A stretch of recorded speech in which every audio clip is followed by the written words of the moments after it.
Howdy, yokes, and welcome back to Bacon and Eggs. I'm Tyler Carlin. You sound confused about that, but I'm Ethan Edgehill, certainly. And we've gone back to World War II. In the underground cities beneath Cairo. So grab your whip. And don't eat the poison dates. You know, it's a date. You eat them. You eat them. Because today, we're bringing you Raiders of the Lost Ark. the Indiana Jones movie, the first one. They're not numbered. I didn't know that. I was like, I'd never seen these. They are not numbered. This one did get renamed, though. Just like all George Lucas movies eventually get renamed. What was it originally? Just Raiders of the Lost Ark. Oh. It is now Indiana Jones and the Raiders of the Lost Ark. Anyway, this is kind of cool. This movie was released June 12th, 1981. We're recording this on June 12th, 2018, exactly 37 years later. But how many days is that? I've got the number, Ethan. That's 13,514. Oh, okay, you're saying. Yeah, this is my part. Listen, man. I say this.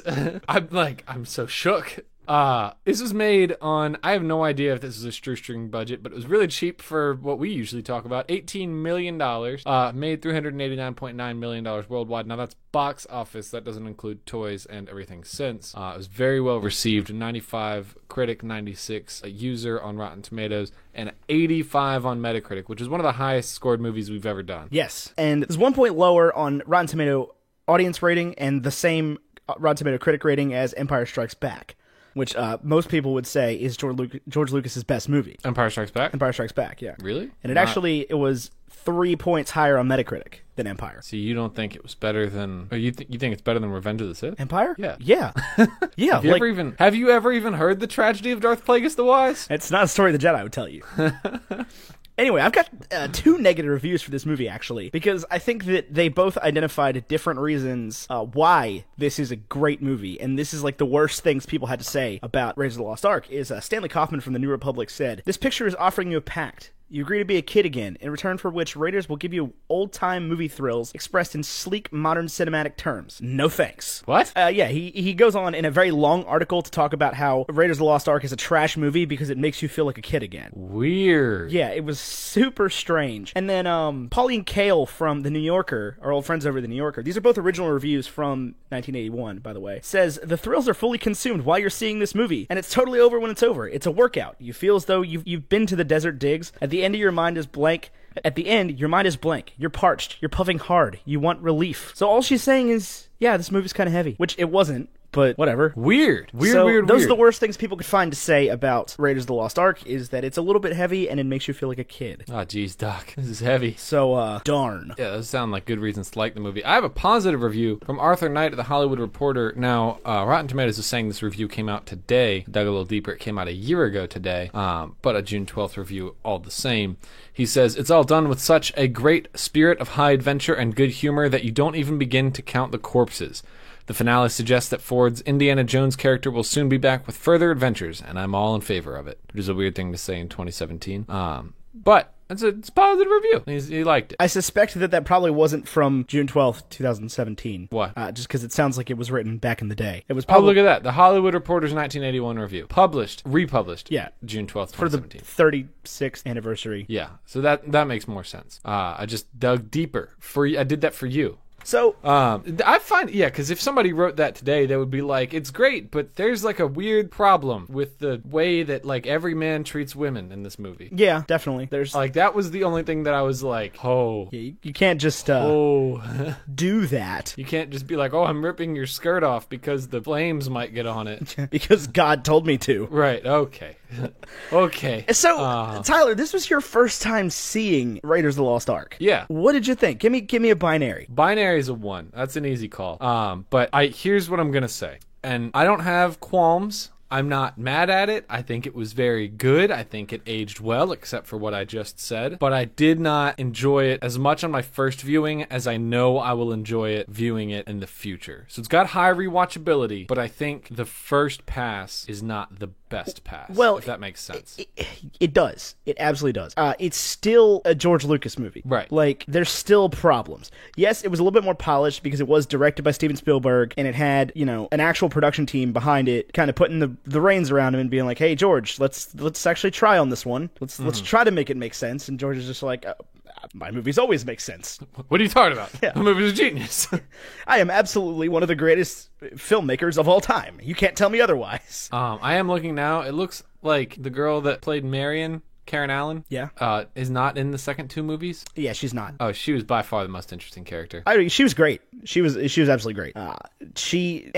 It's I don't even know where I'm going with this. I don't know. She's great because she's like playing someone else's part. What do you mean? Like she's Dr. Ravenwood, who we never really find anything else out about because I'm not acknowledging the fourth movie. Fourth movie was great, 77% on Rotten Tomatoes. Fourth movie was not great. I would rather watch Revenge of the Sith. I think they scored very similarly. Anyway, she's playing the part of Indiana Jones's like old partner and mentee Admiral Ravenwood, but she's a younger female than him and is still just pretty much giving him what is assumed to be the same treatment, the same help. I was under the impression that she was his student 10 years ago. She was. Okay. She was Indy's student. I won't lie. I did miss a lot of details towards the beginning. There's a scene missing. Really? Yeah. So, do you want me to get into that now, or you want to wait on it, or We can wait on it. Okay. Just remind. There's a scene missing from the beginning that Okay. Paramount cut in post that Steven Spielberg's still mad about. Okay. I mean, it was still great. Like, I'll say this. I didn't pay attention a lot during the exposition scenes, like just the conversations. And that's on me. I should have. It's like somebody that watches movies and pays attention. Yeah. Like, I'll own up to that one, but I don't feel like I missed much of the story. No. Well, I or mean, didn't enjoy the it. story starts when they get to Nepal, really. Nepal? Yeah.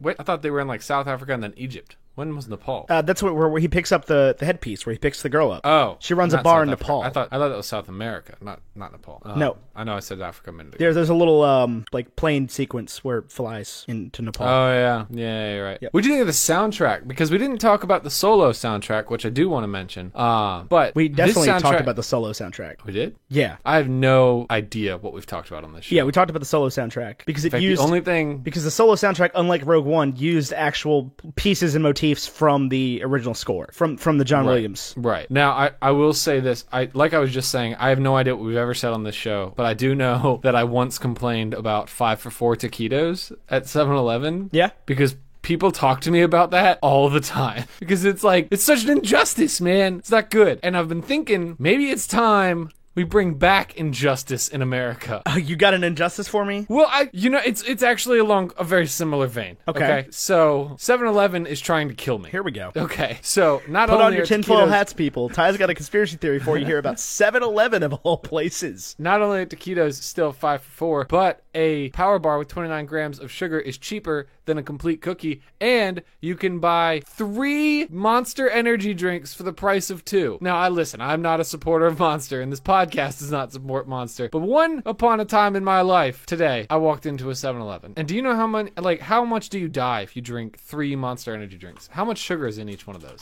Don't tell me this information. I'm going to find out. Do not answer this question on this podcast. I'm going to find out. No. Actually, it's not as much as you think. No, 1 serving. I'm aware of how much sugar is in a Monster Energy. Per serving. There's one right here in front of me, as you can see. Per serving in this old can, it was 25 grams. And there are 2 servings per container. They've knocked it down a little bit. It's only 2.1 or 21 grams now. 21. But how many servings per container? Doesn't matter. Well, yes, it does. No, it doesn't. They're not going to change. They haven't changed the can size. With that one right in your hand, how many servings does it have in it? 2.5. Okay, so they have changed the can size. No, this is an import. Right. If you drink 3 of those... These are not 3 for 2. Okay, the one I'm looking at, 25 grams, 2 servings per container. Is a 16-ounce Monster. If you drink 3 of those, it's 150 grams of sugar. I'm aware. Oh, that's enough to kill somebody. No, it's not. Probably not. But that's a lot of sugar. I could definitely drink 3 Monsters in a day, and I would be fine. I don't know, man. At that point, I think you're having a problem. No, not if you also eat 5 taquitos... I can't eat 5 taquitos, dude. I cannot put 5 taquitos in my body. If I get the 5 for 4, it's because they don't have the 3 for 2 wherever I am, and I'm just gonna throw the other ones away. Because if I get 2 taquitos, it's gonna be like $5.75. Yeah, it's absurd. Because the 7-Eleven pricing makes no difference. As long as we're talking about 7-Eleven pricing, and we're on a good tangent here for a while, my girlfriend, much as I love her, just discovered recently that Gatorades are cheaper if you buy 2 of them. Are they really? Like, significantly cheaper. The Gatorades, usually everywhere, pretty much everywhere you buy them, in the whole world, are 2 for $3. The big, the 32-ounce, whatever it is, the Gator, you know what I'm talking about, the curvy bottle. The bottle that's got like a shape, like an hourglass figure. Yeah, 32-ounce Gator. That You one. want how much sugar in it? I don't care. We're not talking about sugar. It's not the point. You buy a Gatorade. You buy 2 Gatorades Gatorades for $3, or you can buy one Gatorade for like $2.69. And she walks out of 7-Eleven with one Gatorade, and I was like, what did you just do? She bought just one Just Gatorade. one Gatorade for the same price as two. That's ridiculous. It is. There's a lot more sugar in a Gatorade, in case you're I curious. really don't care. Do you want to know? No. I drink very little Gatorade, to be honest with you. It's 56 grams. I drink mostly water. I also drink mostly water. I've got a Smart Water here. It's empty. I finished it. It has electrolytes. I have an injustice. You do? Yeah. Is it that my gym costs over $100 a and it doesn't have showers? No, but you're getting ripped off. Fun fact. What's your injustice, Ethan? What do you think my injustice is, Tyler? I'm just curious. Is this like the elephant in the room thing they do on Dear Hank and John? No, I'm just wondering what you think I could be upset about that's happened in the past couple days. Is I'll tell you what my injustice is, Tyler. IHOB. it a movie? IHOB. IHOB.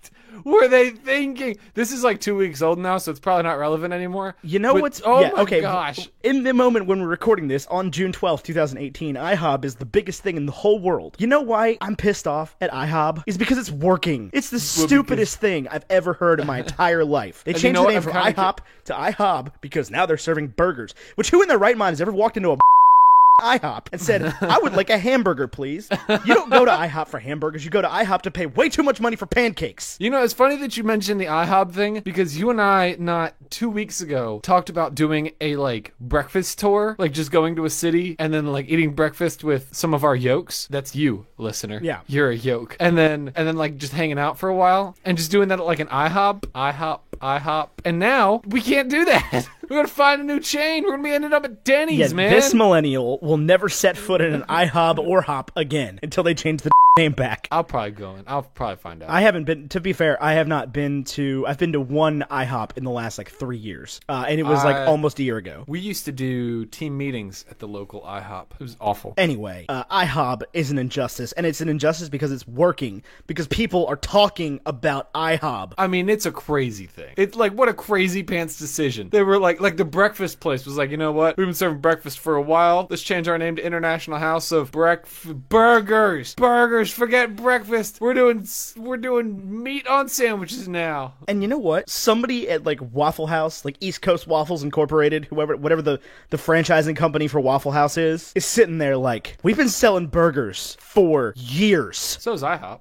Have they? Yeah. I didn't know that. But like, I get a burger like 50% of the time I go to Waffle House. Do you really? Yeah, they have patty melts, dude. You know how many places sell patty melts? It's not that many. Dude, patty melt. You know, I think Denny's does, but I will not go to a Denny's. Yeah, What are you, I crazy? don't even know where to find a Denny's. Denny's is like I'm pretty sure. Denny's is like the room of requirement. It's like you drive up and down the same strip of road 3 times looking for a restaurant that's open, and Denny's pops out of nowhere and goes, "Hey, man, we got shitty food." Hey, did you, I'm afraid Seamus listens to our show, and he's gonna get mad for this. Before we get back to Indiana Jones, you remember that time he made a video about, did Harry find the room of requirement? Yeah. In the first book? Yeah. I thought, like, that was common knowledge. I think it is. I think that's been confirmed. Like that was one of those things where somebody like added J.K. Rowling and was like, "Hey, did he do this?" And she was like, "Yes." I thought, because I remember, what is it, Order of the Phoenix? Yeah. Oop.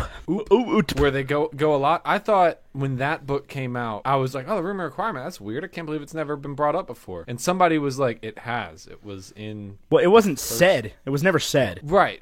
But I was just under the impression that that's where it was. I thought that was like an obvious connection. I mean, Speaking of connections, do you remember when in Iron Man 2, we're all over the place now. You remember in Iron Man 2 when Whiplash was like, if you make God bleed, people stop believing in him. And then in Avengers Infinity War, Tony Stark made the Titan bleed, and he was like, oh, that for a drop of blood. What? I do remember that.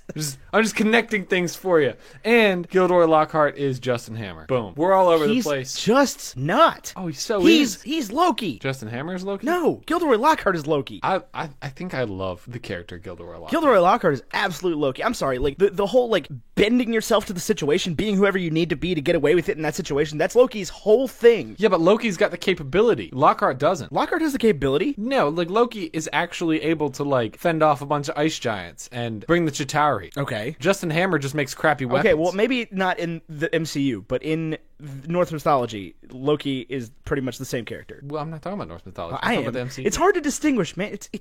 The characters are close enough that like there are parts of one that doesn't necessarily match up and parts of the other that doesn't necessarily match up, but like they pretty much match up for the most part. Well, and the cool thing about Norse mythology is that like there isn't a definitive Norse mythology. It's like whatever story you've chosen to Yeah. read is like that's your version. Norse mythology is well. There's like Norse mythology There's like is Tessa Netting's version of canon, right? It's like, all fan fiction, is all it is. Right. There's like a set of characters and like character sheets for them. It's like Loki has these traits, Thor has these traits. chaotic neutral. Write your story. Loki's the chaotic neutral. Absolutely. Yeah. You think chaotic neutral? Or you think chaotic evil? No, not evil. There's I don't think there's he's like evil. actual evil. Man, we're all over the place. I want to talk about music. We talked about that briefly. This movie's soundtrack sounds literally exactly the same as A New Hope. So much so that when they did the like bum ba da bum ba da, I was like, that doesn't even fit in this movie. Doesn't sound like Star Wars at all. And I was like, yeah, it sounds exactly the same. I never caught because I've seen A New Hope a lot, and I've seen Empire Have you? a lot, and I've seen this a lot, and it's like I've never watched them close enough together or thought about it like that to the point where I caught it, and I was watching it last night, and I was just like, this is the same score. You just changed exactly the you same. changed the theme. That was it. Yeah. Like at one point they did like da-da-da-da-da-da, like trumpet thing, and I was like, oh, that's that trumpet thing. What's up? What's up? And there's even like the Cantina themes hitting in and out, and like. Yeah, no, it's, Yeah, it's exactly the same. same. I was like, John Williams. And then I started as creative as we thinking about it. I'm like, what if John Williams, because like people talk about Star Wars about how many flaws it has and how many things we forgive. Are we the same way with John Williams? No, we're not. Where it's just like, I mean, yeah, Jurassic Park was truly next level. Yeah, it was awesome. The music for that whole movie, man, dude, that whole movie. I love Jurassic Park. This is a whole different topic, but in a similar topic, did you know that Jurassic Park lead actor Sam Neill was very nearly cast, and actually was at one point cast to play Indiana Jones? Play the Indiana Jones. Harrison Ford was like the last choice. I believe Well, it. no, he was Steven Spielberg's first choice, and George Lucas was like, no, absolutely not. Under no circumstances are we using Harrison Ford again. I just did American Graffiti and 2 Star Wars movies. We're not doing this again. And so they auditioned a bunch of different people. Steve Martin signed on for the role at one point, dropped out to play something else. Bill Murray signed on and then dropped out to play something can you else. imagine Bill Murray? Chevy Chase, Jack Nicholson, and Tom Selleck, like with the mustache, were all picked to play Indiana Jones. All of them quit, and Steven Spielberg was like, can we get Harrison Ford now? We have 2 weeks left before this movie starts filming, and we do not have an actor. And George Lucas was like, yeah, I guess so. Whatever, man. And it's easily like become one of the most iconic roles in film, one of the 2 occupied by Harrison Ford. So it's the question people have been asking, and I think I have an answer. We were asked the question. I'll read it word for word when I find our Facebook group, which you can join. It's free for everybody forever, and we're in there all the time. I post something every single day, and on weekends you can talk to our moderator. Her name's Pixels. She's amazing. Just a little shout out for the Facebook group. Also, shout out Adam Eric Carlin on Instagram. You can just follow me. For... Shout out to Red MC on Instagram. You can't give a shout out to your own Instagram while we're on the show. What are you shouting out? Oh, man. Anyway, so the question is Harrison... This comes from Alan Tyler. He asks, is Harrison Ford Han Solo or Indy for you? Which is the more iconic role? Roll. I just want to keep saying it until it doesn't sound like a word anymore. Roll. Sounds like a thing that a villain in like a Sega Genesis video game would say. Roll. Like when it shoots a gun, that's what it sounds like. What are you talking about? What are you talking about?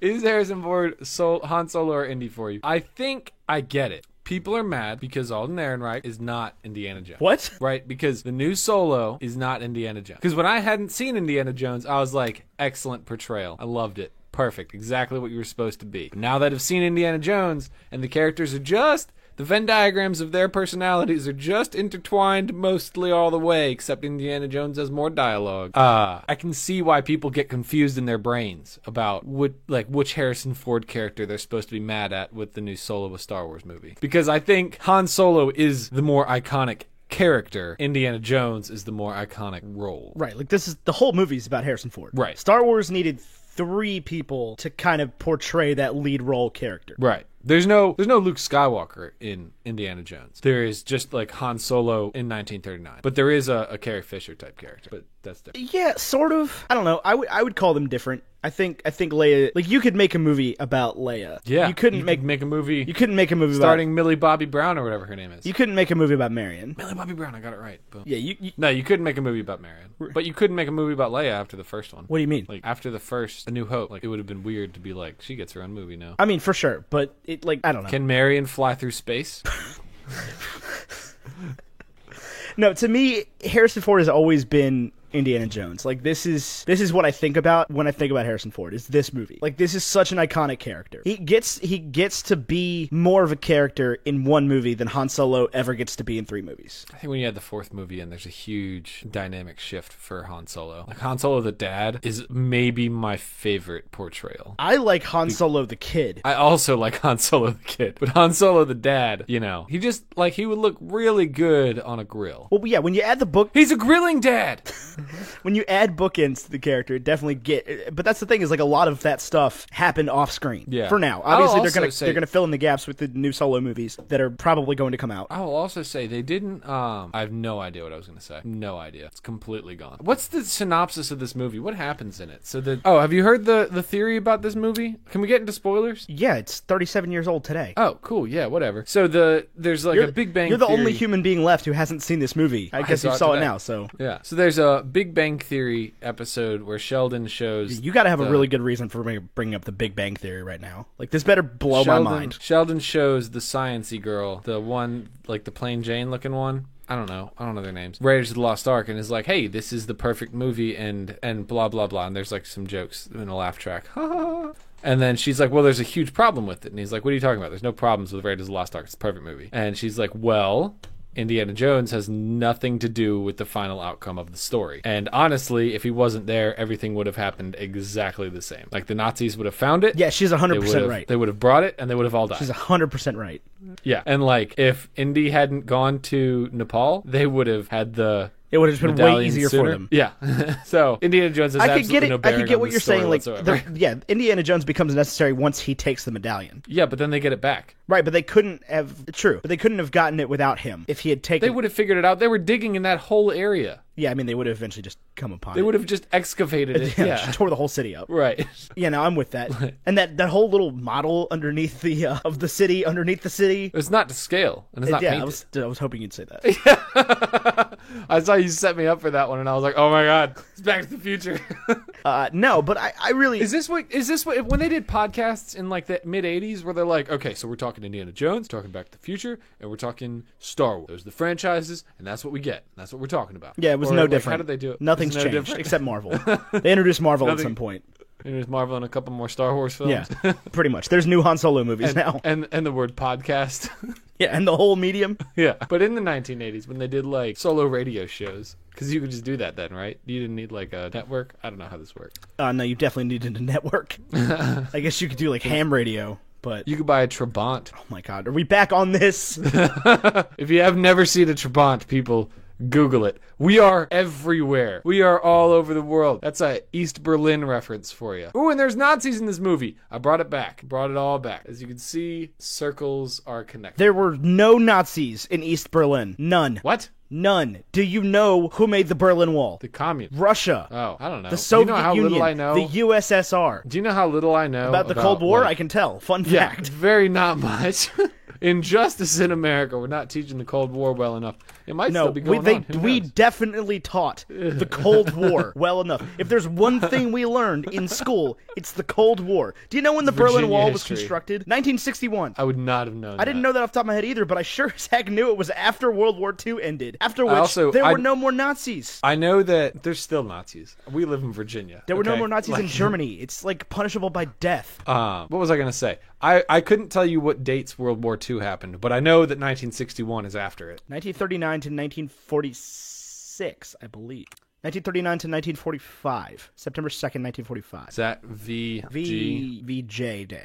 I thought we won in Japan first. Victor in Europe and then victor in Japan. This shows how much I learned in history. But it's important that I learned the history, Ethan. I think a lot of these kids today say they don't need to learn math, science, history, and English. But I think you do. It's not about retaining the information. It's about learning how to learn something. Which clearly, I didn't learn how to learn it very well. But I can learn new things as an adult. I just didn't necessarily memorize it. But I could probably still write a kickin' paper.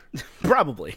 Although, that's why we do a podcast, because we don't want to blog. So, speaking of Nazis, let's get back to Indiana Jones and the Raiders of the Lost Ark, which features a Nazi monkey. Yeah. They get the monkey to do the Nazi salute. Do you know what this movie paralleled really really well while I was watching it. In my mind, What? Seemed to parallel really well.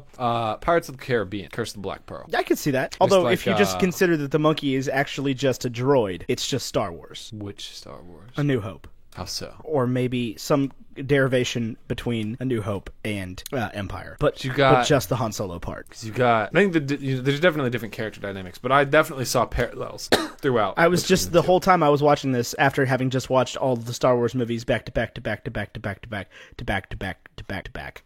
Except for The Last Jedi.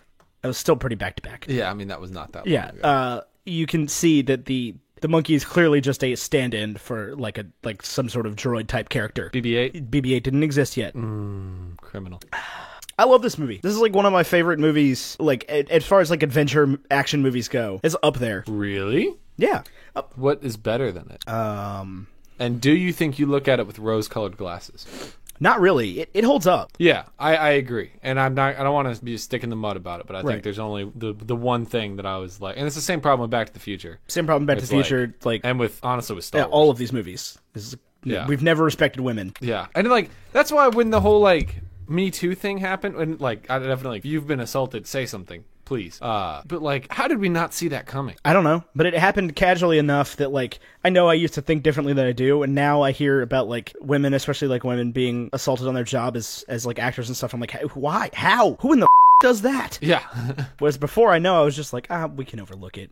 They're great actors. And now I just hear about it and I'm like, Jesus Christ, you can't talk like that. You can't do so the change things. happened gradually enough that like this stuff bothers me now when I know it wouldn't have previously. And obviously I was younger and I didn't get it. But no, I definitely didn't get it. I thought, I had no idea. I've seen the light. I've learned a new thing. Yeah, like these movies are awkward now for that reason. It's every movie, like every like action movie pre like 1990. Yeah, like you watch an old James Bond movie and it's like uncomfortable. Well, yeah, and it was like, oh, but that's just how the characters were written. It's like, but why did they write the characters that way? Right. It's like I'll still tell you some of my great movies in history, like throughout the whole of American cinema, involve like at least one scene of some heroic looking dude just slapping the heck out of some girl. Oh gosh, like that was the trope for like 45 years. Anytime a woman's freaking out, you just smack her in the face. Yeah, and now we're here in 2018. I'm just like, God, you can't do that.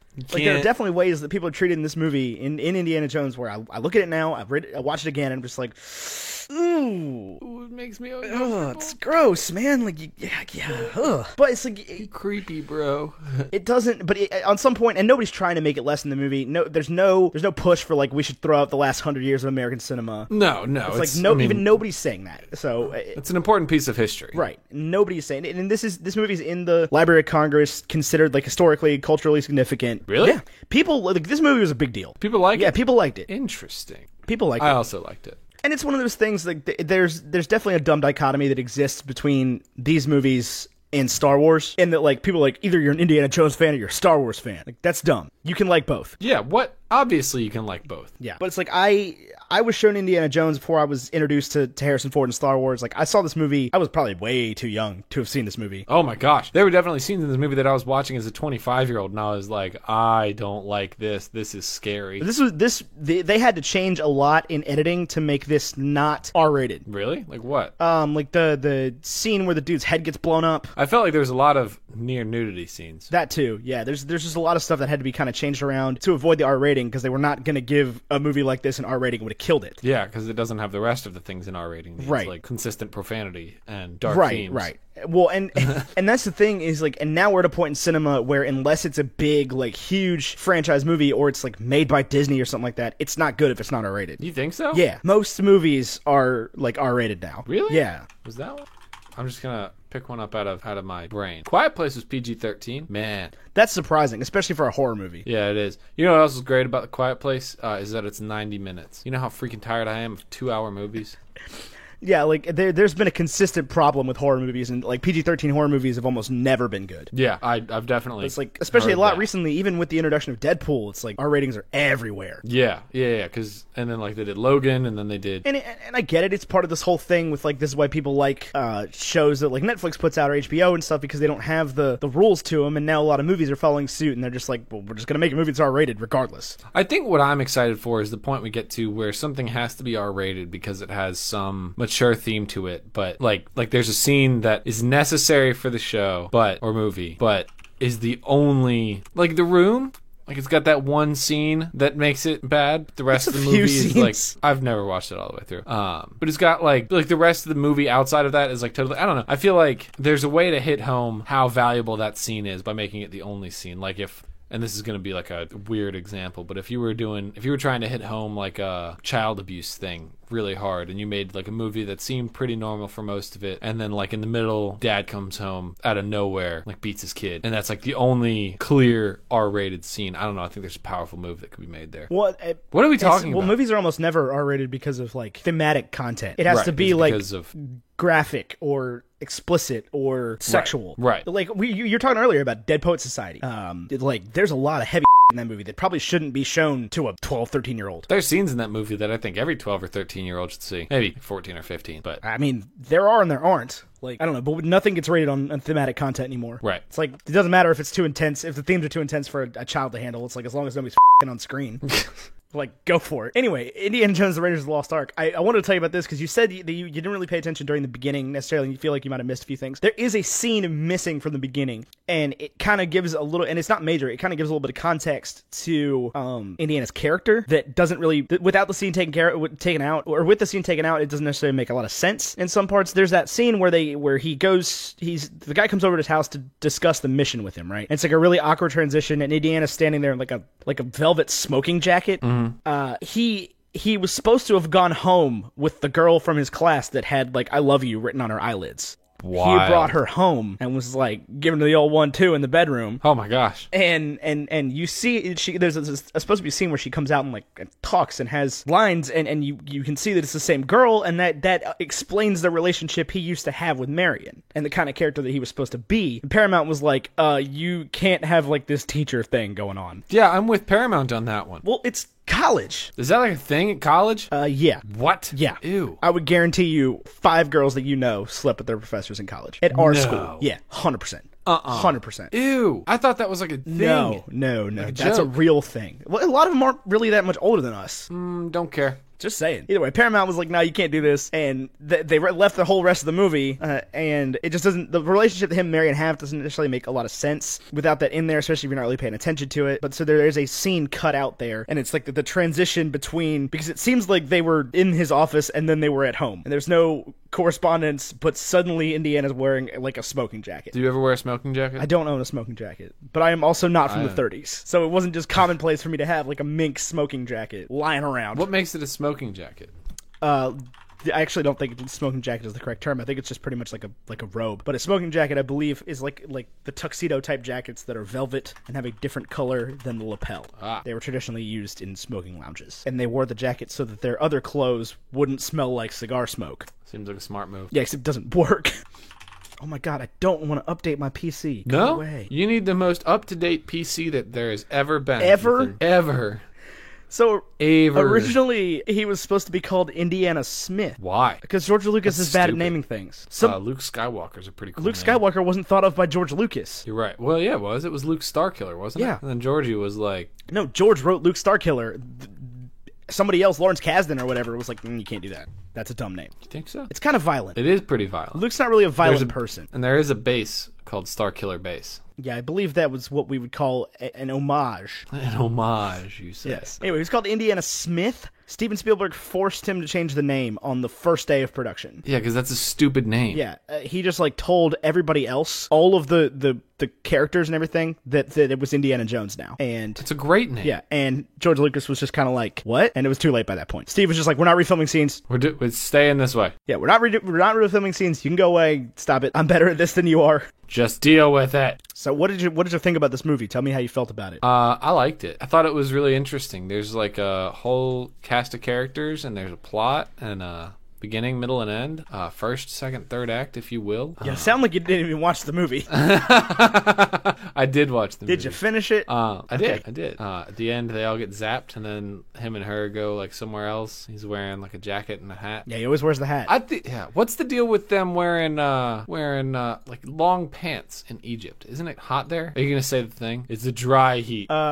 No, but that's like a thing. Why? Is it because you get sunburnt?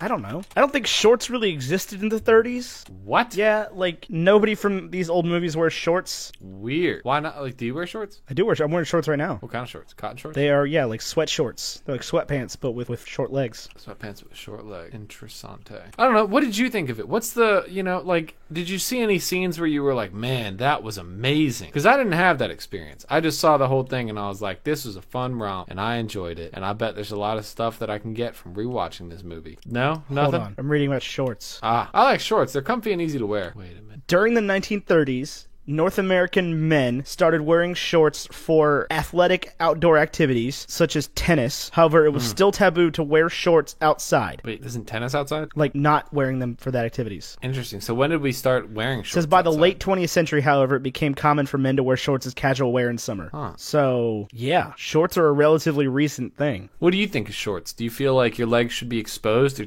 are you a pants man? I like shorts. They're comfy and easy to wear. I also like shorts. You know what I like more than I like shorts? What? People who wear shorts. Do you know what I like less than shorts? I don't understand what you're saying here. People who say things like, of course I wear shorts, man. Your legs getting cold is all in your head. You can wear shorts year round. As long as you will yourself to have your legs be warm, they'll be nice and toasty. And like, man, shut up. Wearing shorts year round is for, like, post officers. Shut up. Like, for mail carriers. Mailmen. And you know what? That's like a brand thing for them. And I can respect the brand. Yeah. Can you respect the brand? So I would rather, fun fact, I would rather wear shorts and a long sleeve shirt than, like, jeans and a t-shirt. I feel Really? more comfortable like that, yeah. I'm the opposite. Whenever I wear, like, a short sleeve t-shirt and, like, long pants, I'm sitting there like, you look like an idiot right now. I don't know why. I have no idea. It's like a mental thing. Have you ever considered the fact that you are an idiot? I mean, absolutely. It just takes jeans and t-shirts to let me know it. You ever looked at the Wikipedia definition for shorts?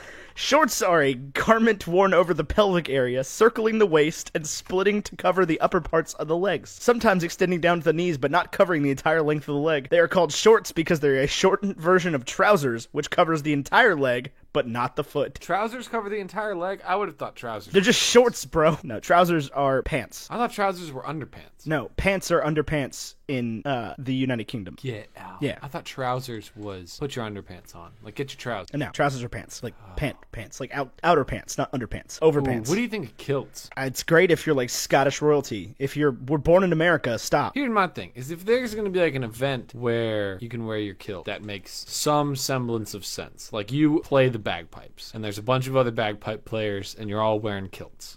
Right, that's fine. I'm down, right? Like, that's the uniform. If you're just And some if you dude are- named Dave who wears shorts or who wears kilts because you think you look cool and you like to declare that you're Scottish, Scottish. stop. Just stop. It's not that cool, man. Like, You're American. it's just not pants. You were born in America. That's my thing, man. Is like like here's my thing. Is if when you go to Scotland, they look at you and say, "No, you're an American," then you don't get to do the kilt. Yeah, thing. we're the only country Now, that of acts course, like that. I'm not Scottish. We're What? the only country that acts like this. What do you the mean? The whole, like, where are you from? Oh, well, I'm from Australia and Ireland and Germany and England. I identify with beer. Yeah, whereas you ask, like, a person from the UK where they're from, and they're like, oh, I'm from Cornwall. Right. No, where are your parents why from? does- Cornwall. They've never But left. even okay, so let me get this. Okay, so we have a friend who lives in France but is from England. Would her children say, "I'm from France"? Yeah. They would just all in on the France thing. Yeah. There would be no Yeah, you're like a French citizen. You're, like, born there. Yeah. Now, let's take it a step further. Instead of, so her children are born and moved to America. Okay. Yeah. Are they French? Are born in France Yes. and moved to America. Yeah. Then, yeah, they can be French. Okay. But if they move to America, and now she has no lineage with France, right? Like, she marries an Englishman, also in France. Okay. And they move to America, and they have a child. Does that child say, "I'm French" or "I'm That English"? child will Or- almost certainly be like, oh, I'm English, around all of its friends. Almost certainly. That child will never once say that it is an American. Even when it's wearing American flag clothing, it'll be like, I'm English. Because it's some kind of status symbol or something. As if half the country isn't from the British Isles. From. Your great-great-great-great-grandmother came over from Ireland 300 years ago. Congratulations, you win. You're American. I mean, my great-great-grandmother came from Poland. You're American. through Ellis Island. I know I'm American. I identify as American. Actually, shout out to @AmeriCarlin on Twitter. That's me. You can follow me. Lots of American things going on over there on Twitter. Now, Indiana Jones, is he from Indiana? I don't know. I actually don't know why he's called Indiana Jones. That's because that's the name they came up with. What? It's not his name, though. His name's Henry. What's his name? Hank Yeah, Jones. Henry. His dad calls him Henry in the third one. Henry Defense. Yep, calls him Henry. His dad is Sean Connery, by the way, in the third movie. This is this trilogy is the opposite of Star Wars. Really? Yeah. Where he knows his dad. No. Where like the first one is good, the second one is bad, and the third one is clearly the best. Whereas in Star Wars, the first one is good, the second one is clearly the best, and the third one is bad. Weird.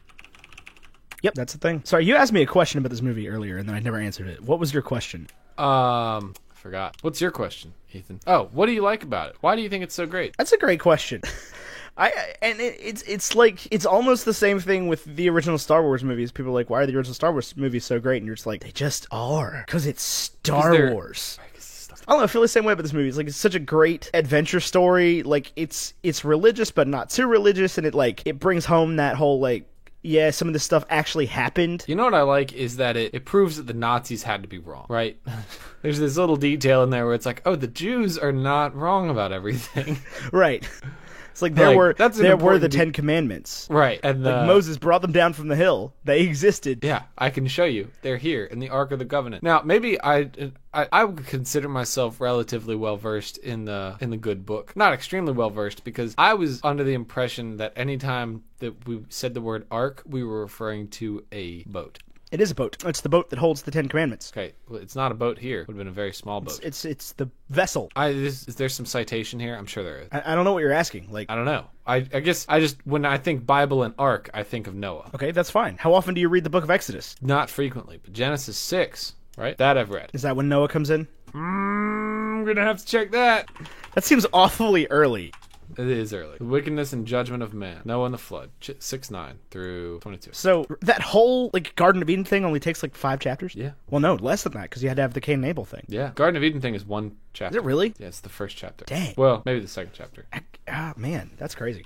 That's like most of the Bible, though. What do you mean? That's like a good portion of like what people teach from the New Testament or the Old Testament. It's like creation. Genesis 2 is Adam and Eve. Genesis 3 is the fall. So there's 2 chapters. The fall is when, for you listening who may not know, Adam and Eve were made and they were perfect, and there was a serpent in the garden, and there was a tree in the garden that God said, don't eat the fruit from this tree. And then the serpent tempts Eve to eat it. And the fall is what that's called.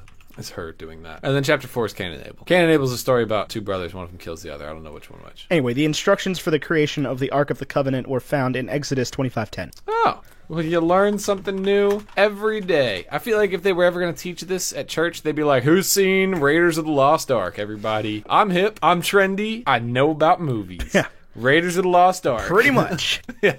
Because that ark, they're actually referring to, does anybody know? They're referring to the Ark of the Covenant. Everybody open up your red Bibles to page 223. That's going to be Exodus 25:10 for those of you following along on tablets. Fun fact. We also have it up on the screen. Fun fact.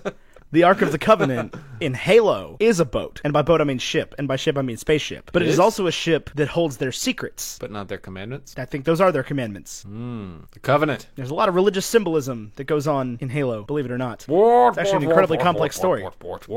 Anyway, I believe that in literal translation, you're going to find most likely that Ark means vessel and not necessarily specifically describing a boat. In the footnotes of this particular verse, the New International Version, 25:10 says, have them make an ark of acacia wood, ACACIA, 2.5 cubits long, 1.5 cubits wide, and 1.5 cubits high, which is very small. And then the footnote says an ark is a chest. So it's 3 3/4 feet long, 2 1/4 feet wide, right. And so in this case, it's a chest, and in the case of Noah, it's a boat. So again, I think the word you could equally describe both with is vessel. Vessel, a thing for carrying things. Yeah, carrying and protecting. It's almost like things. This is really old and not the original language. What? Yeah, the Bible was not in English. Fun fact. No? Yeah. Who knew? A lot of people. There's a bunch of translations. Everybody please stand and sit again. Back down. Okay. Now stand back up. Now sit back down. Now pray. Get the words wrong. And with your spirit. Kneel if you're able. These are our church tropes. This is what Ethan and I are talking about today. Yeah, so they find, like, that's the thing is they do all of the things of the Bible. Like, they find the lost city of Tanis and the Well of Souls and the Ark of the Covenant. It all just exists. Right, it's all just It's there. the Da Vinci Code, but 20 years earlier. I was thinking about that as well. I was like, you know who would have made a great Indiana Jones? Tom Hanks. Probably would have Tom made a terrible Hanks. Indiana Jones. He would have been pretty young at the time, if I'm not Tom mistaken. Hanks? He was young and big. Yeah, I don't know when Big came out off the top of my head, but he probably would have made a terrible Indiana Jones. It's not at all the type of character he plays. Even in the Da Vinci Code. Also, I will tell you, there are a lot of parallels in my mind between this movie and Jurassic Park that don't exist in real life. They are both Steven Spielberg movies, and they do both have John Williams scores, but short of that, they're not really similar in any way whatsoever. But they have very strong parallels in this movie, and both of these movies gave me a very incorrect idea about what the main character's profession was. Because Indiana Jones is an archaeologist, and it turns out when you're an archaeologist, there are like no guns involved whatsoever. There is no, because I one of my professors in college at one point went on like archaeological digs, and I was like, I asked her about it. I was like, how close is Indiana Jones to what it's actually like? She goes, characters like Renee Belloc do not exist. You don't think so? No, and It's Balosh. she was. They're calling him Balosh. Fun fact, that's Gimli from the Lord of the Rings movies. Is it yeah, really? John Rhys Davies. Huh. You do learn something new every day. Welcome to DVD on TV with B&E. DVD and TVD with B&E. This week, we're talking about Ghost Rider 2. Good God, no. Voyage of the Damned, or whatever. Ghost Rider 2, don't- Judgment Day. Is that what No, it is? that was a John Negroni tweet, I think. Or maybe it was something he retweeted that I thought was the funniest thing ever. It was like, you can add Judgment Day to the end of any movie and make a great sequel. And it was just like a bunch of ridiculous movies like Titanic 2, Judgment Day. And I've thought about it ever since then. Every time we talk about a movie, I'm just like, just add Judgment Day to the end of it. Indiana Jones, Raiders of the Lost Ark. Judd. But yeah, from this movie, I got the very incorrect idea about what it meant to be an archaeologist, and from Jurassic Park, I got a very incorrect idea about what it meant to be a paleontologist. Turns out both of those jobs are incredibly boring. You think so? No, I'm sure they get a lot of kicks out of it, but nobody tries to kill them, and there are very few actual dinosaurs murdering people. Turns out. I think that's weird because Steve Irwin was killed by, not a dinosaur, but he spent a lot of time with them. With dinosaurs? Yeah, crocodiles are dinosaurs. I mean, they're not. Not in the same way velociraptors are dinosaurs. Are you sure? Yeah, I'm positive. Also, Steve Irwin was not killed by a crocodile. No, he was killed by Yeah, a stingray. A manta ray. He spooked it, I don't like that. and it stabbed him in the chest. I don't like that one bit. What, Steve Irwin being dead? Yeah, it's not my happiest thing. I was sad. I'm still sad. I do love his children, though. I follow them both. I do too. They're both on they're the both social great. media. They're carrying on his legacy very well. He'd be very proud. Yeah. That's all I'm trying to say. Steve Irwin was like Mr. Rogers post Jurassic Park. Yeah, I'll agree with that. We, I think, have talked about this movie less than any other movie so far. Well, what do you want to say about it? I don't know. You haven't said anything about it, and I'm trying to get something out of you. I just don't know what to say. I did really like it. So, Well, so let's talk about the plot then. We haven't done that in weeks. plot. Fun fact, we talked about, what was last week's movie? Baby Driver. Baby Driver 2 days ago. Yeah. Just in case you're curious what the timeline looks like from Ethan and I's perspective. Let's go. I'm going to see if I can find a list of the chapter names. Because I want to talk about the... Can I give you another fun fact about the movie while you're doing that? Yeah. You- It is Nepal. I know. The name of the chapter is Nepal, the Raven. You know that scene where Indiana Jones runs into the guy with the scimitar and he's just like flipping the sword back and forth?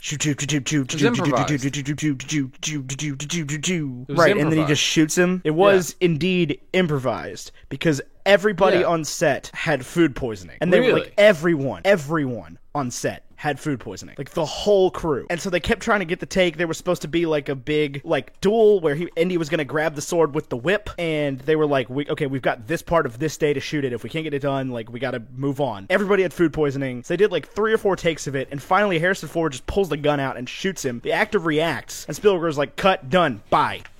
We'll take it. We'll take it. I'm going to go throw up a lot now. Thank you. Thank you. Goodbye. I said good day. You get nothing. You lose. Good day, sir. They're dates. You eat 'em. You eat 'em. Belach and Jovitos. These, I won't lie to you. There was a lot of car chases. The action I thought was really good, but the fist fighting was terrible.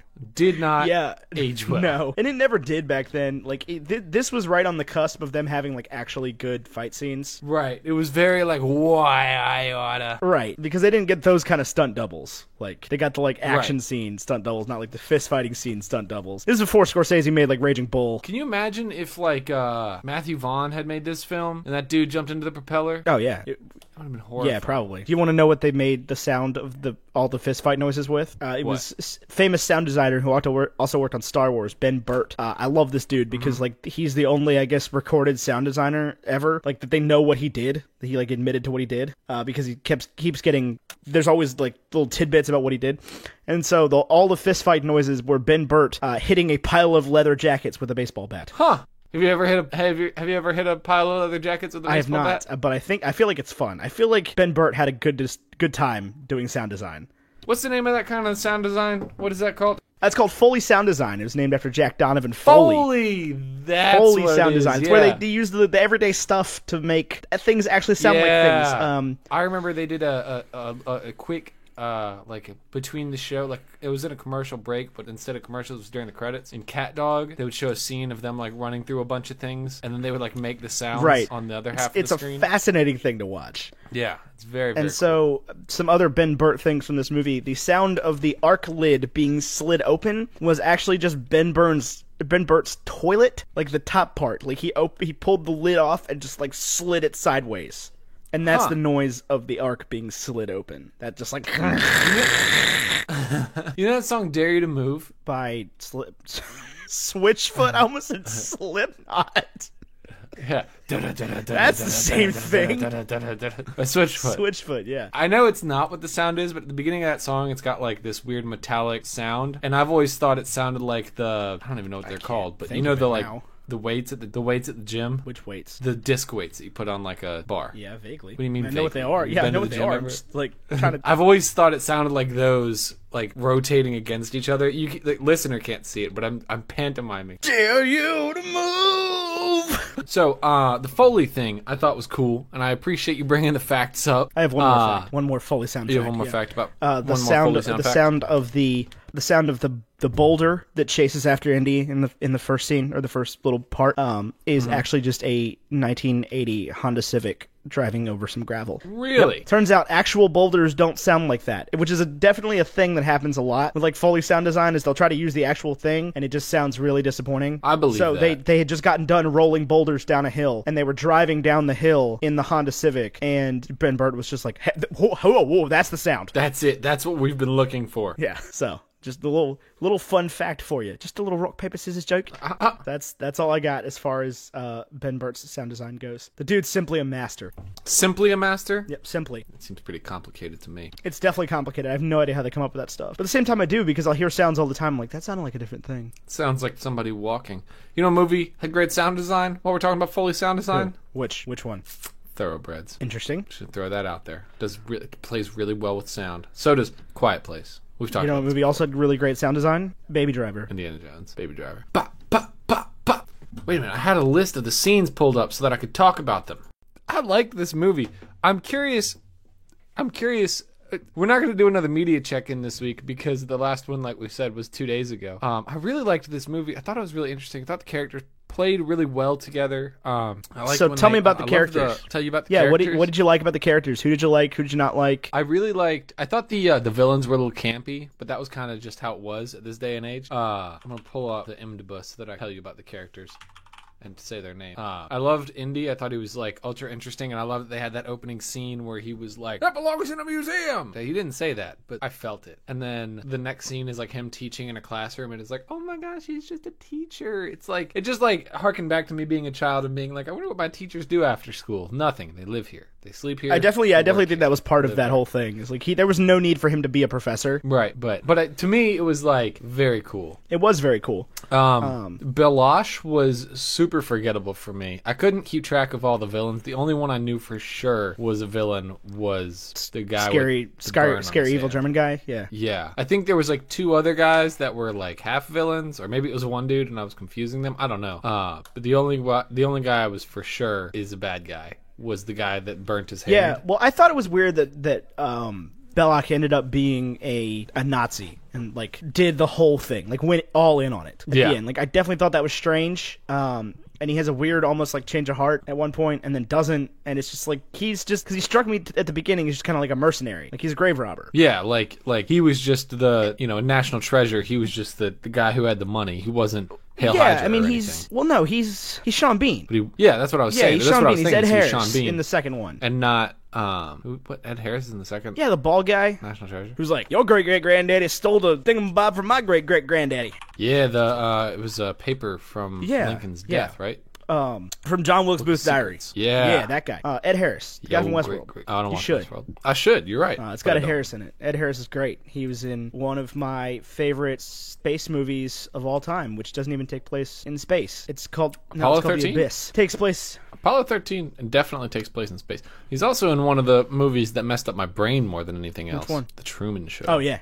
He's great actor. He was in Radio, Cuba Gooding Jr. Yeah, no, The Abyss is a James Cameron movie. It's like 4 hours long. And it's a space movie that takes place underwater. Weird. Yeah, like you watch it and you're like, this is a space movie. It's just underwater. But it's underwater. It's like I mean, is it like set in space, but they like no, filmed it it's underwater, it's or set how does underwater, but it's like the exact same principal stories as like a Alien First Contact space station movie, but it's aliens from the Marianas Trench instead of aliens from space. Kind of like Atlantis. No. They're aliens. They just live in the Marianas Trench. Did It's you like know? Transformers. Do you know who voices Milo Thatch? Yeah, Michael J. Fox. I did not know that until a couple days ago. Yeah, I know who that is because Katie and I have an argument frequently about who would play a good live-action Milo Thatch. Andrew Garfield. Who does she think? Not Andrew Garfield. And how does Michael J. Fox? I just know that because I've looked up the actual cast. Oh, he would not do it very Michael well. J. Fox? He's way too old at this point for starters. Even if he didn't have issues, like he would be way too old. Yeah, for sure. No, Andrew Garfield would do great. Eddie Redmayne would also do great. Tom Hiddleston. Eddie Redmayne would do great. Are we talking about people that can play? People that can play Milo Thatch. It's the same cast of characters that I think would also make a great Newt Scamander. Scamander. Or Scamander. Tom Holland, but he's too young. Is he? He looks too young. Tom Holland, he just turned 22, I think, but he looks like he's 15. Anyway, so back to Indiana Jones. I really liked. Hold on, I was talking about. Sorry, I had to say one more thing. I forgot we were talking about Belloq. Belloq is there entirely to make you realize and think about the fact that there is almost no difference between what he is doing and what Indy is doing. Like, they are both grave robbers. 100%. Right, like it's like that's the whole thing, is like but archaeologists, to people me, steal stuff from museums. It's the Black Panther thing. It's like that is definitely grave robbing that we just to are me, okay with because it ends up in me museums. it's grave robbing, but Harrison Ford is doing it for a museum and Belloq is doing it. But Harrison Ford still gets paid. The museum still... It's still important to him to get paid. The museum still buys the stuff from him. Even in the beginning, they're like, well, the museum will still buy it from you, no problem. Yeah. And he wants to go get the idol. He's like, is it worth enough for a ticket to Marrakesh? I was like, you are literally just Han Solo in America. You know, he did the Marrakesh run in 12 minutes. What country is Marrakesh in? I don't know this either. I'm just kind of being a dick. Marrakesh. It's a CH. Yeah, and 2 R's. Morocco. I know the name Marrakesh, Morocco. of one city in Morocco. Is it no, Marrakesh? it's Casablanca. Casablanca, the White House. Mm-hmm. And Fez. I thought Fez was in Tunisia, but... You know that song, A Night in Tunisia? Do you know where they got the name? Yeah, Trash Can. Yeah, they're throwing up all night while they're writing Speaking the of song. Tunisia, that's where this movie was filmed. Yeah. Indiana Jones? Well, the desert part. I didn't know that. Who did I like? I liked the main 2 characters. I thought the villains were super campy, like they all are in these 80s movies, and that's fine. Like, whatever. Do what you gotta do. I mean, the villains are better than, like, Biff. Biff. I was gonna say the same thing. Biff is the worst. Like, there is nothing about this movie that is more campy than Back to the Future. No, but Back to the Future is, like, made of campiness. Correct. I mean, so is this movie. So is Star Wars. Like, yeah. 3PO! There was a...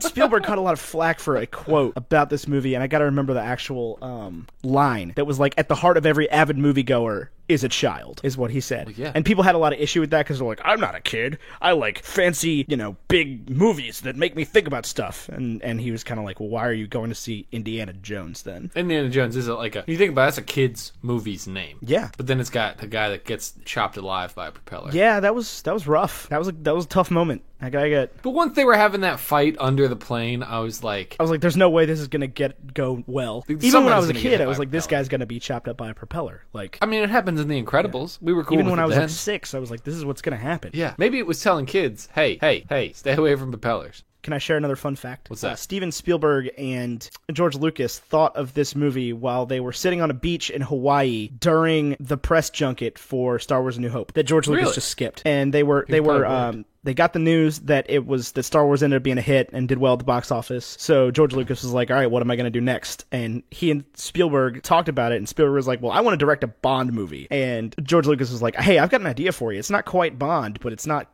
Bond. How about an archaeologist? And they came up with this. What do you think of the snakes thing? I'm down. With Indy not liking snakes? I know Yeah. you are. You hate snakes. Snakes are the worst. Jacques, there's a huge snake in the plane! And the worst delivered line in all of cinematic history. That's just my pet snake, Reggie! It's like, dude, you don't even sound like you're acting. Like, and not in a good way. Like, that was just bad. You are literally on stage at 4-H camp. And then he's just doing like, a skit why did right it now. have to be snakes?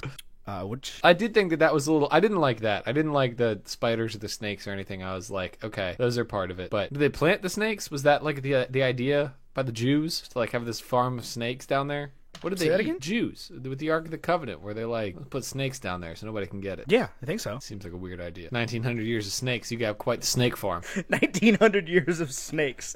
Sounds like a great horror movie. That'll probably be the next Stephen King movie. I guess the Ark of the Covenant was a little bit more than 1900 years ago. I was thinking of Jesus' time at this point, but that would have been way further beyond that. Yeah.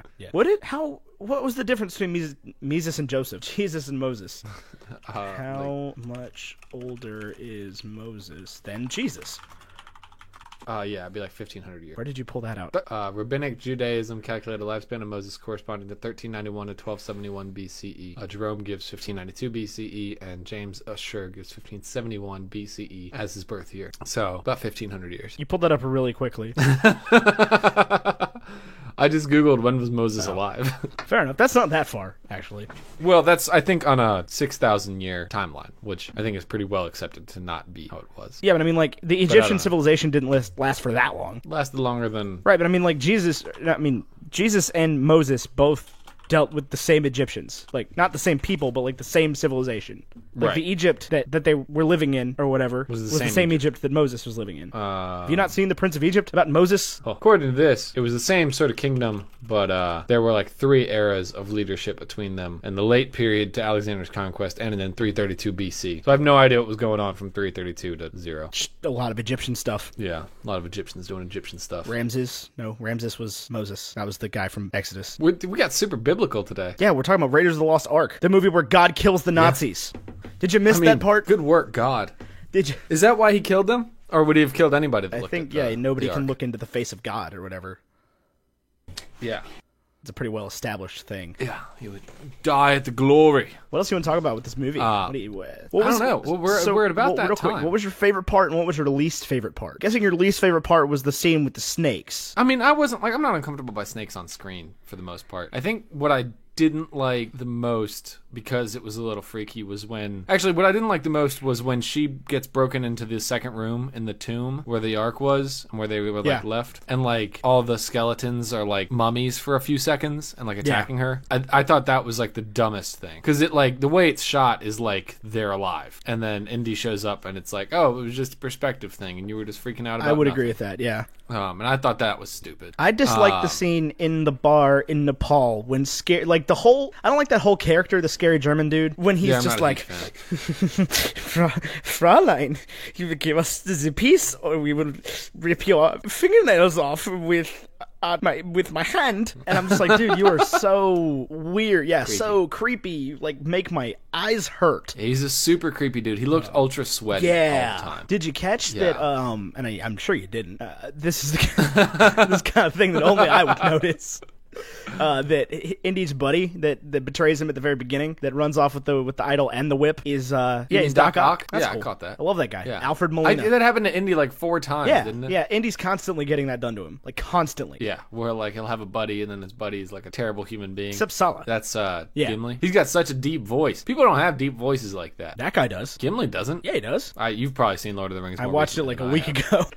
Was it Yeah, good? they're good movies. They don't hold up. They really don't. Like cinematically, no, not at all. Not even close. Was that when mid 2000s cinema Yeah, looked absolutely. like? Early 2000s. Well, yeah, no, it kind that of when my, like- looked like 2006 looked in 2001. Like, it was groundbreaking then, and now I'm just like, these are really, really, really bad shots. You know what I'm curious about? You think Avatar's still good? I have not seen it since 2009. I think I've seen it since 2009. It was playing in most television stores until like 2014. I don't think so. Like, if there's anything I've learned about CGI, is it does not hold up ever. Or we're rapidly approaching a time where Avatar will not hold up. I feel so bad for James Cameron because he started working on that right after Titanic. Yeah. And he's just now making the next ones. Yeah, but I think he's got all of them done now. That's why Jurassic Park is so great, man. That's why Jurassic World is not going to hold up. Jurassic World 2 are not going to hold up because they're CGI dinosaurs. Jurassic Park holds up because it was just a real fake dinosaur. I know. Like, the It was raptors awesome. were just Jurassic Park was dudes sweet. in raptor So was suits. Jaws. What? There's a Geico commercial playing in my ears. I don't know where it's coming from. The light was flickering on and off of your face, and you looked like you were being attacked by a ghost, legitimately. You're just like... Okay, so least favorite part was the scene with the mummies. What was your favorite part of the whole movie? The whole movie. I don't know. I liked the whole basket chase scene. Yeah, I think really that cool. when they first get there in Egypt with that whole thing is like my favorite part. Up until he goes to meet Belloc. Yeah, I think that's where I fall. I really didn't like I said, the characters other than Harrison Ford, Karen Allen, and John Rhys Davies. And I didn't think Salah was in the movie that much. At the end, I was like, who? A lot of people have the same criticism. It's like they say goodbye to him and they're like, who? Who are you? Who was that? And then at the end, he's like, these are my friends, my family. And I was like, what? That's a George Lucas thing, though. Yeah, power of friendship. Well, no, it's just like assign meaning where there is none. Just explicitly state meaning. Yeah. Well, you want to... But that's what I think. I think I'm ready to do some ratings and things. I know for breakfast this is very hot. Dry. It's a dry heat. It's a dry heat. Let me pull up our It's a Patreon dry where heat, you can I say, find- as my flesh melts off. It didn't look like a dry heat. I imagine in a dry heat you don't sweat as much as those people That's- did. I'm sure you you don't. do. No. You don't? So, like, when I sweat here in the humidity, do you think I'm actually sweating, or do you think it's just, like, condensation? You're definitely on my sweating, body? but it just like makes you sweat more, I think. Gotcha. Solo's in here, but it just says, like, 17 The Avengers, Solo. 18 Doctor it hasn't Strange. been, hasn't been quite up to... You know, I don't think we're worrying about that, tell you the truth. Do you think it's not in that area? Correct. I think it's, as I'm looking at this, at first I was like, it probably, to me, this isn't top 5. This, I mean, it's like... This is where I take issue with your particular affinity for Star Wars. Do you think this is better than Star Wars? Absolutely better than Star Wars. It might be better than Return of the Jedi. It's which definitely better than Return of the now Jedi. looking at this ranking, I would say that it is, but it's not better than Holy Grail. It's not better than Back to the Future. It's not better is- than The Last Jedi. It's not better than Thor Ragnarok, Black Panther, Iron Man, Spider-Man: Homecoming. Civil War is where it's like, This movie? Yeah. You're insane. No, No, you are. I'm not. This is ridiculous. I'm not even, like, I'm upset right now. Yeah, this is a Really? better movie than Star Wars A New Hope. So if you're going to put Star Wars up this high, I've consistently let you get away with it because you're, like, some obsessed fanboy. This is a better movie in all lot of things. respects. A lot of the movies on this list are better movies in all respect. Yeah, and you put them up there. I'm not putting it. There's no way it goes down that low. Not a chance. Really? Civil War? This didn't have the effect on me Back to the Future did. Oh, this is so much better than Back to the Future. Back to the Future is overrated in this list. Disagreed. Thor Ragnarok's a better movie than Back to the Future. I like Thor Ragnarok better than Back to the Future. Those are in the same ballpark, though. I don't think this is better than I Thor think it is. Ragnarok. I don't necessarily have a convincing argument for it, but I mean, I'll give this one to you because you've conceded to me. no, I mean, it's many not, a that's not what time. I'm trying to do here, though. It's like this is. You want to talk about checking boxes? For me, this checks more boxes than most of these movies. I don't think it's about checking boxes. I mean, that's what you've argued before. That's your when it argument. comes down That to, is like, your a- argument. Which movie checks more boxes? And I had to fight to put Thor Ragnarok over Black Panther. Thor Ragnarok's way Yeah, better than I know. Black Panther. Displaced. I've I can been say it much well easier. aware of this since the day we rated Black Panther. Black Panther does have a good checked box that most other movies don't have, especially not this movie. And that it's got a great villain, but a less interesting protagonist. In fact, T'Challa is like a wet paper towel in that movie. Yeah. See, that's the thing is like it doesn't have anything to do with the rest of the movies for me. Like to me, this is Star Wars: A New Hope, but better. I did not expect you to say that. I knew you liked it. I didn't know I you love liked this it movie that much. I like this movie better than the Star Wars movies, the original That is trilogy at surprising. least. I don't know about Force Awakens. Force Awakens is really good, I mean, I'll give it to you at 4 because it is really good and it's a classic. but I almost don't want. just, I don't want to put it there because I don't want to keep just rating these classic, like overrating these classic movies. Right. But like to me, it's me- much better than Return of the Jedi. But like I've said, Return of the Jedi is way too high on this list. Yeah, so here's what I'm thinking. We can make an amendment. Okay. Return of the Jedi Okay. can drop below Back to the Future, and this can go right above Back to the Future. But that's still like rating them all extremely high. Yeah, I see. If I'm gonna drop Return of the Jedi, I'm gonna drop it to like Civil War range. Are we gonna make a bold I don't move want to then? though. Like, I don't want to change the list that much. That's the whole point of the list, is to like not really bend it. Well, yeah, because the point of the list That's how it like, is. when we watched this is how we felt about it. You know, it's not like... Okay, so to me, like, Indiana Jones is a better character than either Luke Skywalker or Han Solo in the original trilogy. To me, Indiana Jones is not a better character than Marty McFly. He's definitely a better character than Marty McFly. He doesn't play any Huey Lewis That's songs fine. in this movie. That is totally okay. I'm so Huey Lewis, shocked for me, that in this Back is- to the Future, is almost like a detracting factor.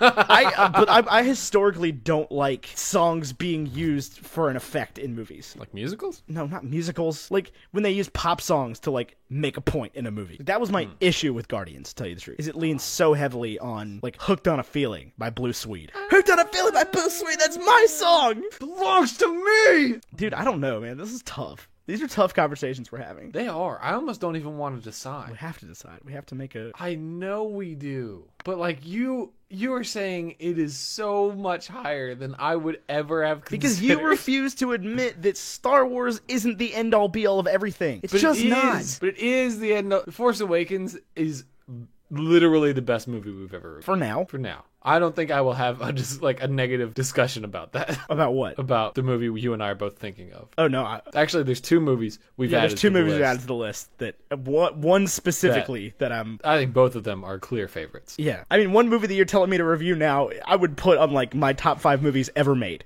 Ever. So would I. Like, well, now I don't even know which one you're talking about. Actually, both of them, I think, make my top 5. No, not your top 5. Like, I'm talking about, like, an objective top 5. Oh, an objective. Like, I can defend why this is the best movie ever made type of movie. Yeah, I still think you could probably talk about both of them. There's one of them I don't think you can, just because I still don't necessarily know if I get it all the way. Yeah, I don't know if the Mindbender genre hits it. But anyway. We're getting ahead of ourselves here. Indiana Jones. You know what? I don't know.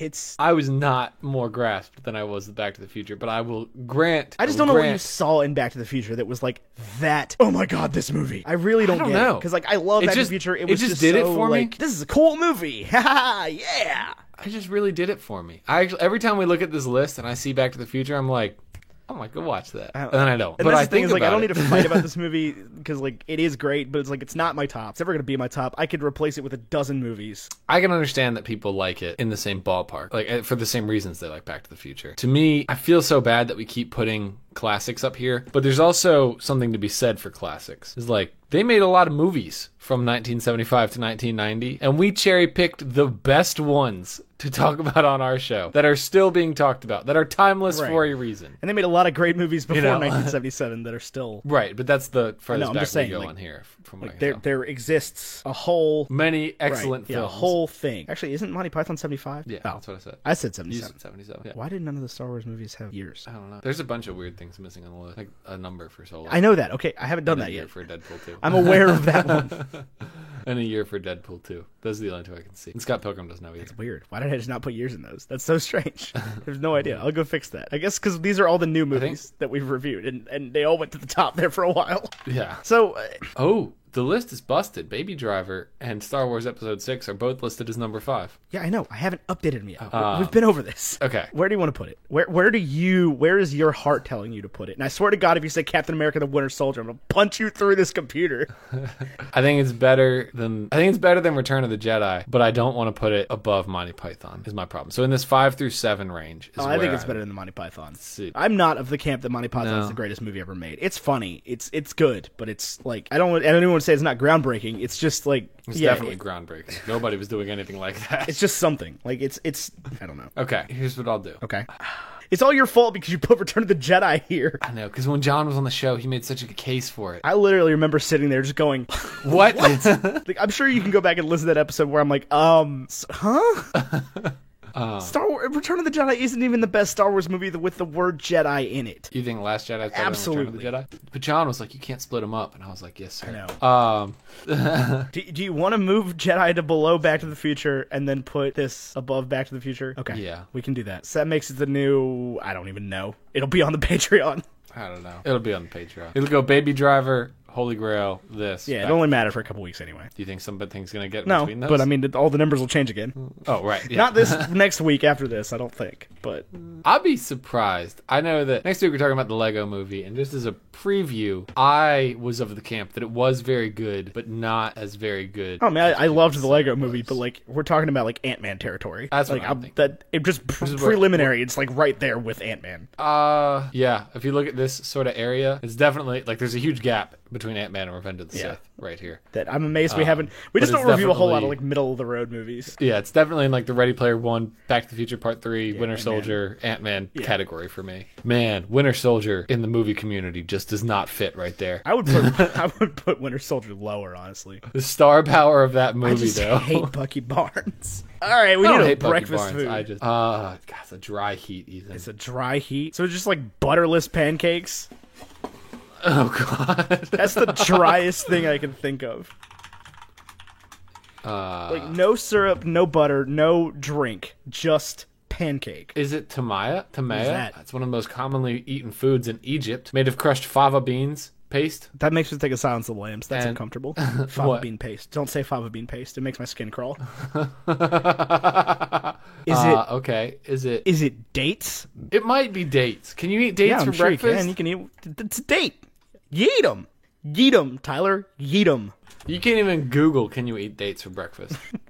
Why? Actually, you because I can, typed but it, in like- "can you eat date?" Can you eat? And it said "can you eat dates for breakfast?" So that's weird. I didn't even get to dates. It just said I said "can you eat?" So dates would be a decent it's because we're breakfast. logged You're in the allowed to same have Google, sugar. that's why. Oh, you're allowed to have sugar at breakfast, which dates have a lot of.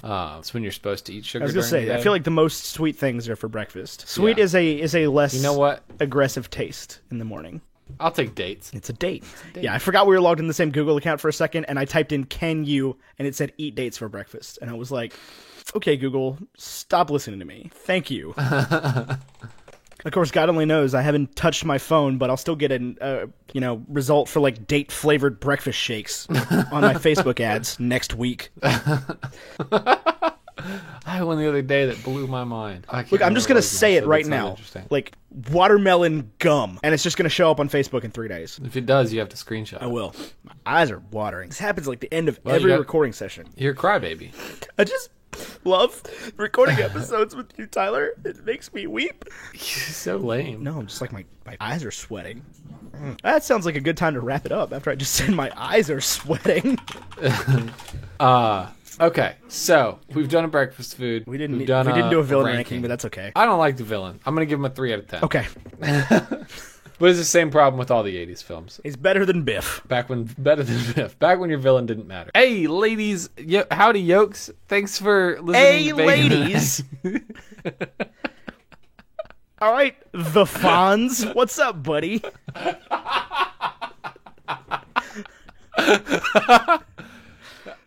Howdy, yokes, and thank you for listening to Bacon and Eggs. We so appreciate you listening to the show. If you love the show and you want to support it, we encourage you to go to patreon.com/bacon and eggs. There you can make a donation to the show. Also, as of this episode being out, you can order a hat online there at baconandeggs.media or somewhere else. The link will be in the description if what I'm saying is incorrect. And it will be in the description if what I'm saying is correct. No matter what, there'll be a link in the doobly-doo. It'll be at baconandeggsmedia.bigcartel.com. That's where it's going to be. Yeah.